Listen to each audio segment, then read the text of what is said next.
स्वास्थ्य विभाग में फर्जी पहचान बताकर एक नर्सिंग असिस्टेंट को शादी और नौकरी के नाम पर 32 लाख रुपए का चूना लगाने वाला ठग चारू चंद्र जोशी आखिरकार पुलिस के हत्थे चढ़ गया।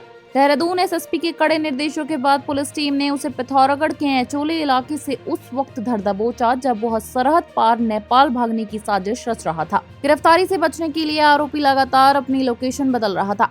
पुलिस पड़ताल में आरोपी के फर्जीवाड़े की कई परतें खुली हैं। खुद को ड्रग इंस्पेक्टर बताकर झांसा देने वाला यह शातिर 2016 में संविदा फार्मासिस्ट रह चुका है, जिसे 2022 में धोखाधड़ी के एक मामले में जेल जाने पर नौकरी से बर्खास्त कर दिया गया था। उस पर पहले से भी ठगी के आधा दर्जन से अधिक केस दर्ज हैं।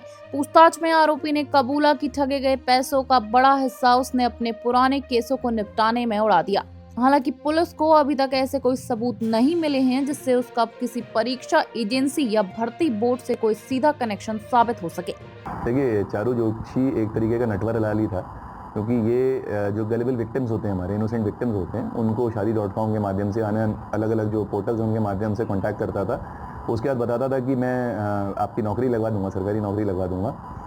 इसको पूर्व में भी इसमें 7 मुकदमे हैं इसमें हल्द्वानी के मुकदमे हैं, मुखानी के मुकदमे हैं, उसमें 376 का कंटेंट भी है कुछ मुकदमों में, और इसके अलावा कोतवाली काशीपुर के मुकदमे हैं और ऋषिकेश के भी पूर्व के मुकदमे हैं। सभी में इसका मोडस ऑपरेंडी सेम ही रहा है कि मैं आपकी नौकरी लगवा दूंगा, लेकिन इसके CDR से इसके स्टेटमेंट्स हर तरीके से लिंकेज इस्टेब्लिश करने के प्रयास किए गए और कहीं पे भी इसका किसी भी आयोग, किसी भी एग्जामिनेशन और किसी भी अधिकारी से कोई भी लिंकेज नहीं है। ये सिर्फ जो हमारे विक्टिम्स होते हैं उनकी जो मासूमियत है उस पर करता है, ये जानकारी करता है। कोई इस तरीके के एग्ज़ाम की तैयारी कर रहा है, जैसे ये वाली हमारी विक्टिम नर्सिंग असिस्टेंट की तैयारी कर रही थी, तो और उसके बाद उनको ये भरोसा दिलाता है कि मैं आपकी नौकरी लगा दूंगा, और उसके बाद ये इस तरह से पैसे ऐंठता है। देखिए, इसी तरीके का इसका मोडस ऑपरेंडी रहता है। जब भी पूर्व में भी इसे गिरफ्तार किया गया था तो भी ये इसी तरह से, क्योंकि ये फार्मासिस्ट रहा है कुछ वर्ष के लिए, 2013 में ही रहा है, और उसके बाद थोड़ा बहुत चीज़ें समझता था। उसके बाद उसी के आधार पे ये जो भी हमारे इनोसेंट लोग होते हैं उनको ये